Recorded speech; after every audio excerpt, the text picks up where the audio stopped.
What's up YouTube? It's Aaron with Siegfried's Motorworks, here today bringing you another episode of our unboxing videos.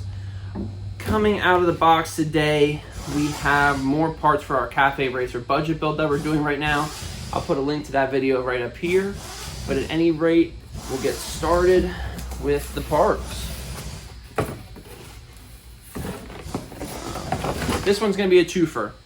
So we bought these grips. These are Emgo grips. One thing about Emgo is they are factory reproduction style grips. Emgo makes a nice quality part and they're not terribly expensive. Both of these grips, I have two different styles, can be purchased for right around $8. Overall finish of the grip, I'll pop it open, one of the boxes.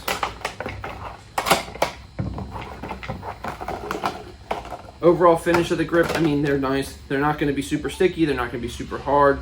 Emgo just makes a nice OEM compliant grip, as well as they also include the bar ends in the grip. That way you don't have to leave an open bar when running this specific style. This other one I bought, they do have a closed off style, so you don't need the bar ends in that one. But at any rate, $7, $8, somewhere in that range. If you're interested in getting Emgo grips, reach out to us. We have great pricing on them. At any rate, thank you so much. If you can, please like the video, leave a comment, let us know what you think of these grips, and as always, subscribe to the channel to stay up to date with everything going on at Siegfried's Motorworks.